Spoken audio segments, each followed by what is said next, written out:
just can't handle marriage anymore. That's the message from one relationship columnist out of New Jersey. We're talking about 29-year-old Anthony D'Ambrosio. Well, he says the world of dating and relationships is a whole different ballgame these days, in large part because of social media.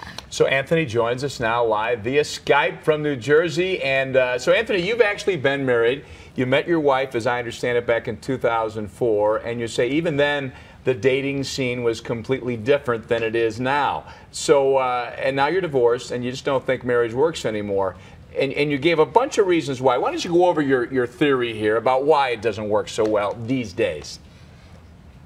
So, you know, I look back and I think about those years when I first started to date my ex-wife, and things were completely different. You know, when you wanted to actually talk to someone, you had to make a phone call.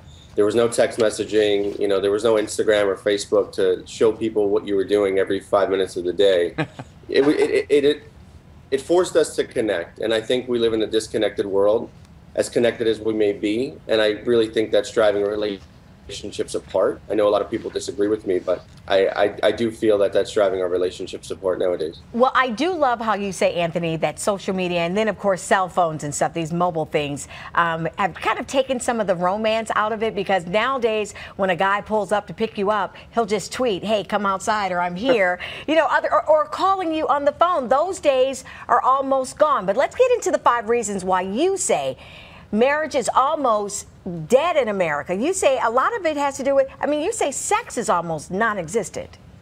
Well, you know what? I have to say that based on experience from people I know and the people that I talk to, you know, friends and whatnot, acquaintances, and they tell me that it's just non-existent in their life. And to me, that's baffling, as I mentioned in my article, because how could you be physically connected to someone if you don't want to sleep with them? I mean, that's your wife, that's your husband, that's the person you're going to spend the rest of your life with. And if you can't be emotionally connected to them in a sense, then how is it ever going to work? I think that's what keeps the spark alive, and that keeps the romance alive. And once you lose that, then what else do you really have? Right, and you bring up the item of finances. Now, I don't know that that's a totally new area of discord, but you suggest that that's one area that clearly is an issue for a lot of couples.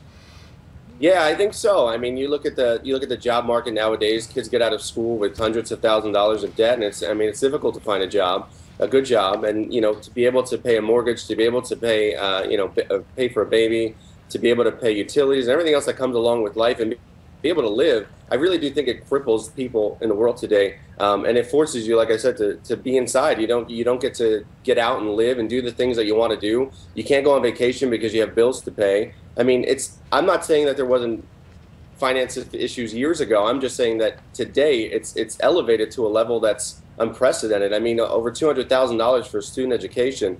And yes, I know some people disagree with the price of the home that I put, but you know, if you want to go buy a home, it's pretty expensive. One of the other things you talk about, we're more connected than ever before, but completely disconnected at the same time. And you say our desire for attention outweighs our desire to be loved. We got to be liked on social media, huh? Yes, yes. I mean, you see it everywhere. If I go on Instagram or Facebook, I scroll down my feed, there's tons of pictures of people without their clothes on, and they're looking for attention, and that's fine. I get it. But you know, I don't think it's the technology. I'm a big advocate for technology, but I think it's the behaviors that are behind it. You know, the desire to be liked, the desire for attention. It's literally just a click away, a selfie away. You know, you can get this big fix with just a picture, and you couldn't get that years ago. Well, Anthony, what do you say to people who just would sit at home and look at this interview right now and just say, well, you just haven't found the one right now? Because when you find the one, you'll shut up with all of this. You know what? I hope and pray I do find the one. You know, for people who don't know me, I'm a big advocate of love. I hope to find someone to settle down with and enjoy my life with.